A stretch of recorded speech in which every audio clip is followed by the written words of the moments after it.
Olá, amigos. Aqui fora, professor Frazé Filgueiras, da disciplina de Geografia, tá certo? Dessa feita, fazendo a resolução comentada das provas do Enem, tá certo? Ano de 2017. Gente, é o seguinte, nós vamos comentar a prova Rósio, tá certo? Se alguém tiver alguma complementação a fazer, tá certo? Dá uma olhadinha na prova Rósio de 2017, tá certo? Juntamente com seus gabaritos, ok? Então, começando aqui a questão de número 50, diz o seguinte: tipologia das áreas percentual em chuvas. Então, o que você vai perceber? Que as bacias naturais, elas vão ter uma condição de reter chuva de até 100%, correto? De absorção. Enquanto que as regiões escoadas, nas áreas que você tem escoamento, ela pode escoar 20%, certo? Valor percentual. E assim sucessivamente para todas as outras, tá certo? Unidades, como as bacias agrícolas, né? Como as bacias com ocupações residenciais e as bacias ocupadas pelas regiões urbanas pesadas. O que ele quer falar com isso? Grandes aglomerações urbanas. Aí você percebe aqui na tabela que nas grandes aglomerações urbanas, o que vai acontecer? Ó, o escoamento chega a 100%, correto? O que é isso, gente? Pavimentação. São as estruturas de asfalto, perfeito? Onde o solo se torna o quê? Mais impermeável, correto? Evidentemente, se o solo é mais impermeável, o que vai acontecer? O escoamento ficará superior, dentro do contexto do ciclo da água, à infiltração. Então você tem aí o escoamento maior do que a infiltração, ok? Então, baseado ainda na tabela, ele diz o seguinte: a leitura dos dados revela que as áreas com maior cobertura vegetal, atenção, hein? As áreas com maior cobertura vegetal têm um potencial de intensificar o processo de quê? Então, se você perceber, aí nós teremos item A, erosão liminar, item B, intemperismo físico, item C, enchentes nas cidades, item D, compactação do solo, item E, recarga dos aquíferos. Perceba que eu já dei a dica, mas vamos fazer o comentário item a item. O item A, perceba logo de cara que ele está falso. O que vem a ser a erosão laminar, tá certo? Laminar, já está dizendo, ó, é uma erosão superficial. Então, se você perceber aqui as suas principais características, nós vamos ter uma erosão onde ocorre através do escoamento superficial, correto? Difuso através das águas da chuva. Difuso porque você tem áreas mais intensas e área menos intensa, correto? Como você tem aqui na figura, como está aqui mostrado na figura. Perceba que aqui você encontra até uma água retida, porque o solo aqui é mais argiloso, ele retém mais a água. Dessa feita, ele bota aqui, ó. Inicialmente, esse tipo de erosão é pouco visível. Sim, por quê? Porque é uma lâmina, está aí o nome laminar. É uma pequena cobertura do solo.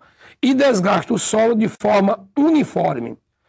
Nocivo ao solo, por que é nocivo? Porque quando você tem a erosão, qualquer tipo de erosão no solo, gente, leva a substância orgânica existente no horizonte O do solo, perfeito? Porque o solo tem seu fracionamento.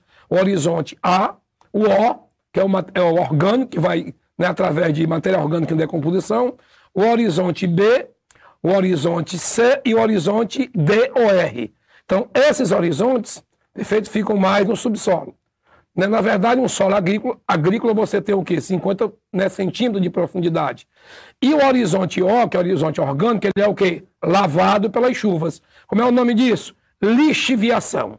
Lixiviação, vamos comentar isso mais na frente, é a lavagem do solo pelas chuvas. Então, você observa que, de acordo com a intensidade dessa erosão, quando a água vai descendo aqui as encostas das serras, na figura 2, ó, perceba que ele vai fazendo pequenos buracos no solo. Inicialmente são os sulcos. Quando esses buracos se intensificam, nós temos o quê? As ravinas. Quando esses buracos ficam mais intensos, você tem finalmente o quê? As vossorocas ou bossorocas, que essa questão também já foi uma questão do Enem. Então, nas áreas, atenção aqui, ó, nas áreas com maior cobertura vegetal, temos mais erosão? Não, completamente falso. Temos menos erosão. Perfeito? Vamos ao item B. Nós temos a ação do intemperismo físico? Não, porque o intemperismo físico é um processo inicial de erosão. E se eu estou diante da água, da chuva, o intemperismo aí, no mínimo, seria químico e não físico, correto? Portanto, o item B também está falso. Aí observe aqui uma tabela de intemperismo, bem rápido. Se você tem a ação química, como eu acabei de falar, é a ação da água, o processo da ação por quebra, a hidrólise, regiões úmidas, formando solo do tipo latossolos, profundos e espessos. Perceba que com a ação do intemperismo físico, que é o item da questão, a ação seria da temperatura, correto? Através da dilatação e da contração da rocha.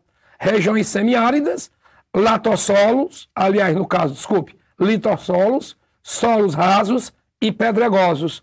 E nós temos também a ação do intemperismo biológico, que se dá através da ação dos seres vivos, através do pichoteio, né? Através da compactação do solo.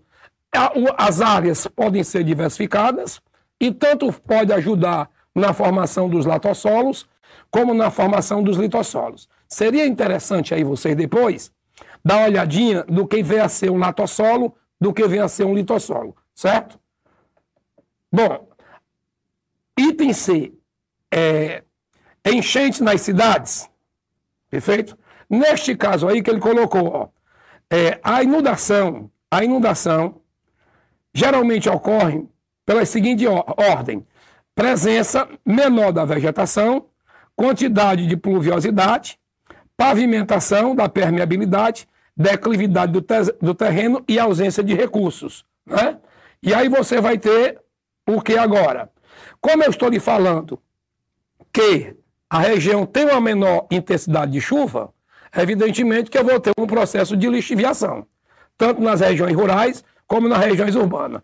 Pela ausência da vegetação, perfeito? Pela ausência da vegetação, eu terei um maior escoamento, perfeito? Então, eu quero a área com maior e não menor. Portanto, a área com maior intensificação de potencial, digamos, de recarga do aquífero, não são enchentes na cidade. Porque quando você tem chuvas intensas nas cidades, você tem mais processo de escoamento. Portanto, o item C também está falso. O item D de dado, compactação do solo. Gente, a chuva, né, ela vai deixar o solo mais úmido. Evidentemente, se fosse o caso do texto, que você tivesse, né, uma máquina agrícola, ou tivesse o animal fazendo pichoteio, como eu acabei de falar para você, a ação do intemperismo biológico, você poderia ter até o item C como verdadeiro. Mas, o que vai acontecer? A vegetação vai proteger mais o solo. O que vai acontecer? Né? A água vai ficar mais retida e, consequentemente, ela vai ter um processo maior de infiltração.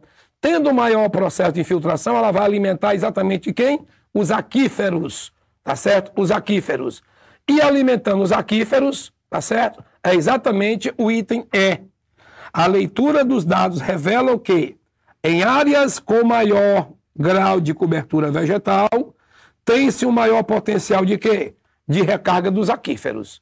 Se você perceber, ele bota os valores indicados na tabela lá, aponta que as áreas com maior cobertura vegetal, quem são essas áreas? As bacias naturais e as florestas têm maior percentual ou porcentagem de águas retidas no solo, né? Maior do que o escoamento, ou então um escoamento menor, como você queira. Então, o que vai acontecer? O escoamento nessa região, tá certo? Será o quê? Menor. A infiltração nesta região, citada nas bacias naturais e florestas, uma infiltração maior. Se a infiltração é maior, o que vai acontecer aqui na figura, gente? Ó, você está vendo que a recarga está garantida por essa infiltração. E quem está dando sustentabilidade a isso é a floresta, é a vegetação, perfeito? Consequentemente, você tem esses aquíferos recarregados. Portanto, o gabarito da questão número 50 é a letra E, perfeito? Então, gente, aí vocês aproveitam, façam uma revisão no que vem a ser litossolo e no que vem a ser latossolo, correto? Dentro desse contexto, o latossolo, né, é uma formação. Dá para a gente fazer aqui, deixa eu fazer aqui uma pequena observação. Quando eu vou ter o latossolo, o que é que eu vou ter? Ó? Eu vou ter um solo, digamos que aqui eu tenho um perfil do solo, aí eu terei em cima o horizonte O, aí eu terei partículas maiores, que é o horizonte A, eu posso quebrar o horizonte A em A1 e A2, aí eu vou ter o horizonte B, perceba que a granulometria da rocha ficou ou ficaram maiores, eu tenho um horizonte C de casa, e por último eu tenho um horizonte D de dado, ou então o horizonte R de rocha matriz. Então o que é que vai acontecer? Quando você cavar esse solo, você observa que a rocha matriz está lá dentro, ó, lá no fundo. Então o solo que tem todos os horizontes é um solo chamado de latossolo, tá certo? São latossolos, são os latossolos.